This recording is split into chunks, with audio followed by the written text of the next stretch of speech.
How about you? I'm Hank. Welcome to Hamiltonville Farm. Today I'm going to do something that I don't know if it's going to work or not.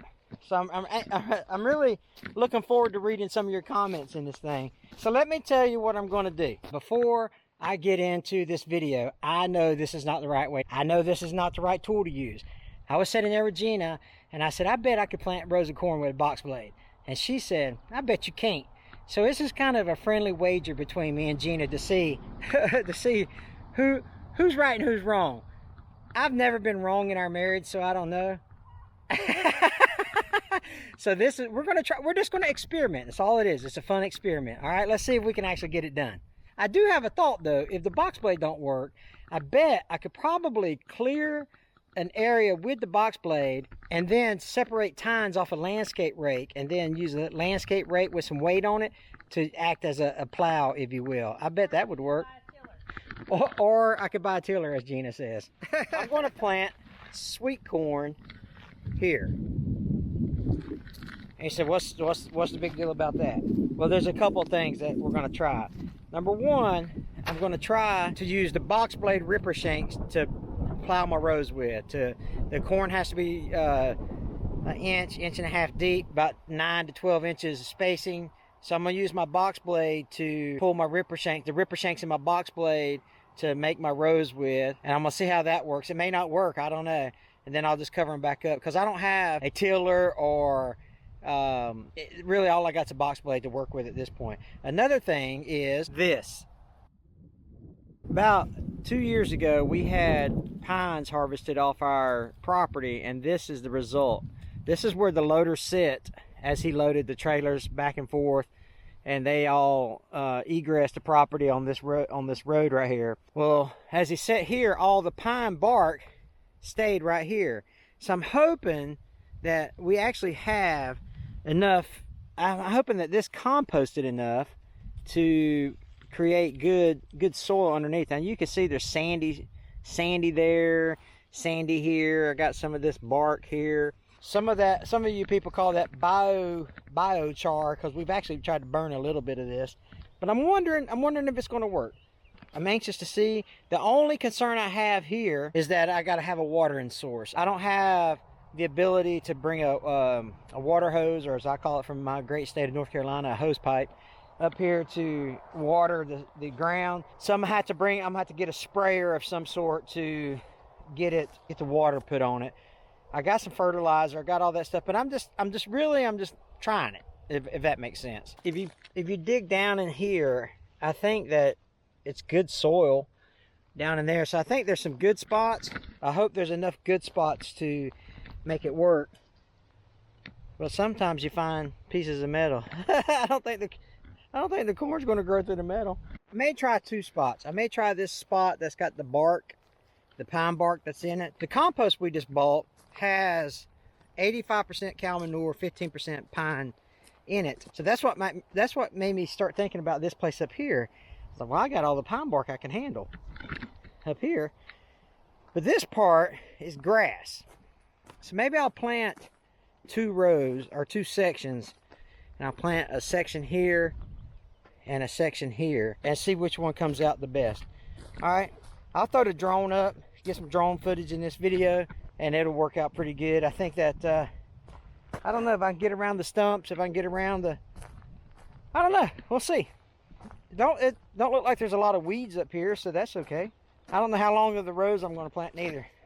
So leave some comments below if you think this is a good idea or not. We'll find out in, let's see, 75 to 80 days to harvest. So we'll find out in 2 months, 2.5 months, whether this was a good idea or not. Hopefully I can keep it maintained and watered and all that. I'd really appreciate it if you would hit your like button on this video. It's a little thumbs up icon underneath. Click that right quick, that'll help us out. Also, if you're not subscribed to the channel, we'd appreciate you subscribing. Let's go get on the tractor. One thing I wanted to show you on my tractor, you know, you go back and forth between the bush hog and the box blade, the landscape rake, and what other implement you want to hook up to the back. Well, I've got a quick hitch on the back of mine. And what I've done is I've added, there's a Roman numeral 1, Roman numeral 2, and there's a letter B. I don't know, I was trying different things, but I put this here, this top hook, this top link is adjustable. And so let me show you my box blade. you can see on my box blade, I got the letter B. So what that means is I'm going to take this top pin. Oh, let me show you this side. LR for landscape rake.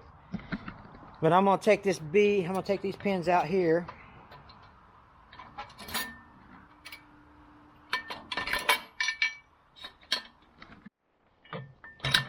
And then I'm going to push my top hole, my top link hole, into the letter B. And now I know that my top link is going to fit into my box blade, and then the bottom saddles here will be the appropriate spacing so that these handles flip up and down like they're supposed to.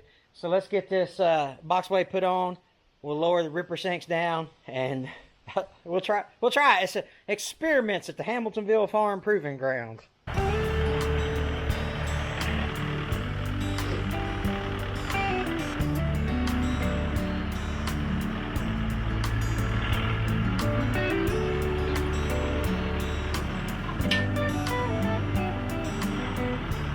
Now that I've got the box blade on, what I'm going to do is I'll turn my ripper shanks right side, not upside down, right side up, I guess you'd say. Different styles of box blades have different styles of how their ripper shanks go up and down. Mine are held with these little pins here. You pull the key out like so. And now you just take the ripper shank and you turn it. Hey, look at that, one-handed, right side up. It's hard to do with holding a camera.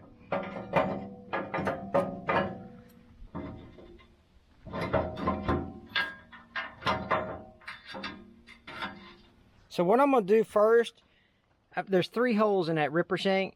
I'm gonna try the middle hole first. And let's see. And then I can always adjust the top link to make this more of an aggressive cut. So here's where it might be okay. Let's try the middle hole first. I can always go one deeper. I can go about another inch deeper, 2 inches deeper on the setting of the ripper shank.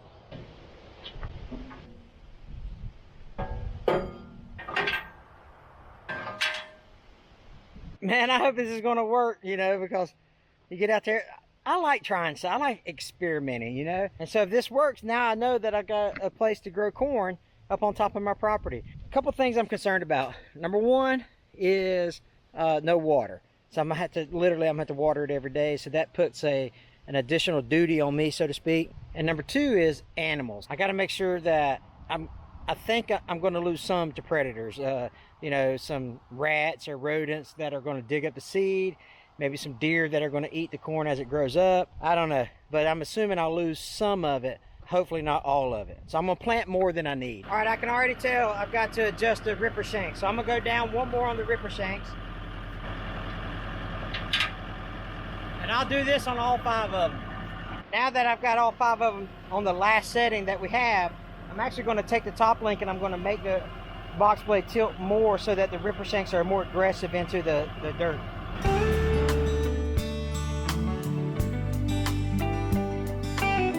Now that the box blade's set up, let's see how it works.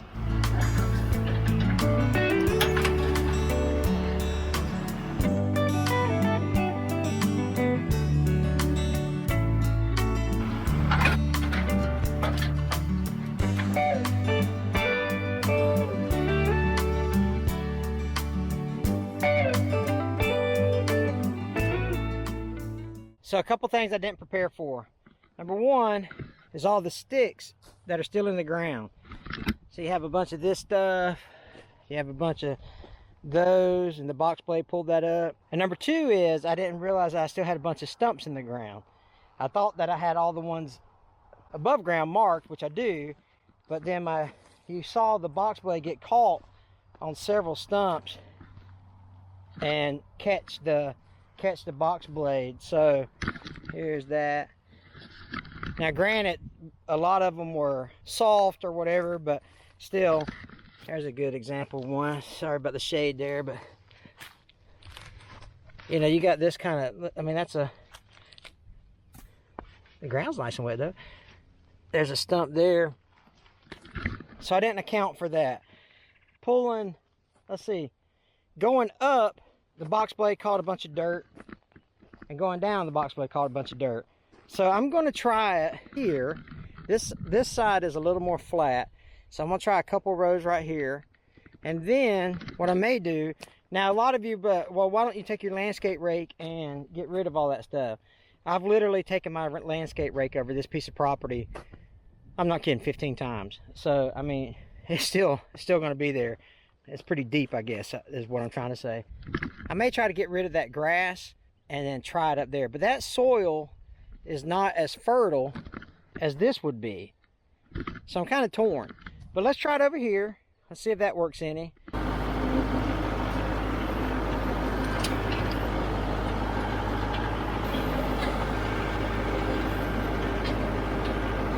Okay, so this side worked better, but I've got an idea. Can you see the rows here? So the shanks are doing their job. That's probably an inch there. That's probably an inch there. You can see here, we're also getting some more. That might be an inch. So there's spots, right? There's spots that are inch and a half. There's spots that are not. So I'm gonna try this a couple more times to see how I can get it to where everything is an inch. And then, I mean, that's probably maybe 20-25 feet, somewhere around in there, and that's plenty. And the row spacing's fine. I mean, they said up to 9 inches, and that's probably 12 inches in between the ripper shanks there. So I'm gonna try this a couple more times, see how that goes, and I'll try to show you a finished product here in just a sec. The box blade is not ideal, but it did something for me that I think is useful. See the rows? That's pretty cool, huh? So I've got 10 rows here, and they all look pretty good. I don't know if it's showing up on camera, but they look pretty good. What I done was, let me take you to this end, and then I'll show you my secret. So I couldn't get the ripper shanks to go below the blade, the back blade of the box blade, so it still was pulling dirt. However, they did create a little groove, which made it really, really easy for me to use pickaxe. All right, so basically, I just traced the grooves with this pickaxe. So once the grooves were established, I just kind of traced them with this pickaxe here, and it literally took me like 15 minutes. I am bound and determined to have corn this year. Now, I tell you something else that surprised me. This dirt was a little better quality as I plowed it up. I thought it was going to be a lot of sand in it or whatever, but the deeper you got, it got into like clayish, like dirt instead of sand. Dirt? You know what I'm saying. But the purpose of this video is to see if you could plow a field or plow rows with a box blade. The answer is no. Well, I don't know. You guys tell me. What have you used box blades for that is not really intended for box blade uses? I don't think I would try this again with a box blade, to be honest with you. So I would say this experiment was a you know. I mean, if it was the only tool I had, it did save my back some work, but I don't think I would try to do a whole field with it, you know what I mean? So yeah, you win some, you lose some, right? Click here to subscribe, click here to watch this video here. We'd appreciate it. You guys take care.